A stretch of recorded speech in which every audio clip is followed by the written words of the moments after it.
I was standing outside the glass-walled corner office, the kind with a vista that made even the filth of the city appear like a Monet painting. It was once Victor Langford's office, his castle. He built it from a two-man operation into what would become Langford and Company, a transformation into one of the area's most prestigious corporate law firms. And now his son sat there, as if he owned it. I had witnessed enough succession failures in my 9 years here to know when the torch had passed, so I chose to leave it, rather than borrow it. When Troy's aide informed me he wanted to meet, I didn't anticipate becoming the first casualty, but I should have known. The moment he assumed control, the atmosphere shifted. He was arrogant, cunning, and equipped with a business degree he wore like armor. I opened the door and stepped in. He didn't offer a seat, didn't glance at my credentials. Caleb's voice was tight, the kind people use when trying to sound in control while mentally rehearsing the script. He stood behind the desk, unmoving. One paper was missing, and he hadn't touched a single item his father left behind, as if afraid to wake the ghost still haunting the room. I said nothing. I waited, silently, for the man who had truly built this kingdom. Troy looked me in the eye, the way someone might examine a piece of art they couldn't fully interpret.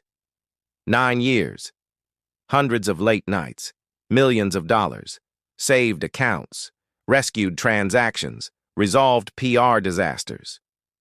Placated, irate clients. I was the one Victor personally handed the reins to during the 19 lawsuit crisis.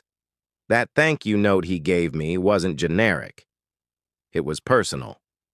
I felt the silence between us tighten like a noose, but I didn't blink. Troy was waiting for a reaction, hoping for one even. Instead, I nodded, and in a calm, measured voice I said, "Thank you for the opportunity." His twitching jaw told me that wasn't the response he was hoping for. Men like Troy live for the instant someone breaks, when power finally tastes like victory, but I didn't give him the gratification. Turned, opened the door, and walked into the hallway. The faces looking up at me were harder than I expected. Janet, whom I had helped through her first real crisis, Ethan, the high-maintenance compliance client I saved during a chaotic audit, Belle, from marketing, whose copy I used to read during lunch breaks. They stared at me, wide-eyed, as if something irreversible had just happened.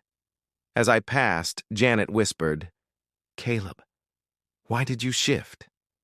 But none of them understood. The only lie I told that day was when I smiled and said, "Everything's fine. I'm just leaving." But I wasn't leaving defeated. No, I was leaving with a weapon. One scribbled in black ink that Troy hadn't seen. Buried in legalese, hidden in plain sight. Page 11. Subsection C of the executive agreement Victor himself signed after the 2019 crisis, a clause created specifically to shield me. It gave me leverage, power, and men like Troy. They always underestimate paperwork. Instead of heading to the elevator, I went back to my, now former, office. Locked the door gently behind me, looked at the framed pictures on the wall. One of me and Victor at a charity gala, another, the entire senior team. 2 years ago. I carefully removed the frames, laid them flat in a box I always kept in the closet. Moved swiftly, because in this business, you learn fast. Don't trust permanence. No drama. No farewell tour. By the time I reached the underground parking garage, my car was already warm. The briefcase sat patiently on the passenger seat, like it had been waiting for this day. I slid in, shut the door, and waited for the quiet to settle. Then, I reached into the glove box and pulled out the folder. For 9 years, I learned people forget. But documents? They don't.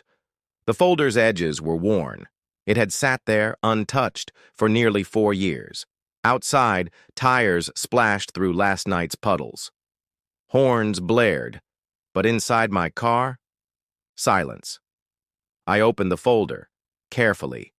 the way you'd open a letter from a lost love. There it was. Victor. Langford's signature. Crisp. Sharp. Scrolled beside a clause that most people would have skipped over, but I didn't. Page 11, subsection C. Hidden beneath layers of corporate language, a clause outlining the rights of an executive in the event of unjust termination, full year's pay, immediate equity vesting, consulting access, golden parachute, a $300,000 clause, in faded gray typeface. Victor signed it after I saved the company from a lawsuit that could have buried it. He had said, "Someone." Like you should never have to fear being blindsided by fools. Troy had signed the termination slip in arrogance, too eager to assert dominance, too blind to notice the bomb beneath his feet. I took a long breath, reached for my phone, scrolled to the name, Roland Miles, CEO of the Stonewell Group. Langford and Companies. Most dangerous rival. Unlike Troy, Roland respected the game. He had tried to poach me twice. I declined both out of loyalty to Victor, but Victor wasn't in charge anymore. I pressed the call button. It rang twice. Then, Caleb. Roland's voice, thoughtful, smooth, with a hint of a rasp that always made people listen. To what do I owe the honor? I paused, looked down at the clause one more time. Heart steady. You know this business, Roland. And you know I know it better than anyone. There was no haggling, no need. Roland knew exactly what I brought to the table. When the call ended, I didn't sit in reflection, didn't vent, didn't even text anyone. I just leaned back, folded my hands, watched a young couple laugh as they walked past the car. A reminder that life keeps going. At home, I opened a new legal pad, began outlining exactly what I could offer Stonewell. Knowledge of Langford's vendor contracts, understanding of their outdated cybersecurity procedures, not trade secrets, just what I learned through my own blood, sweat, and analysis. And thanks to Victor's clause, no non-compete, no gag orders, no handcuffs, just a full, unequivocal release, signed by Troy himself. I slept early that night. Not out of exhaustion, but preparation. The next morning, I wouldn't return as an employee. I'd return as a client. A reminder that kings born into crowns never see the night when they're exiled, only for the true heir to return carrying fire.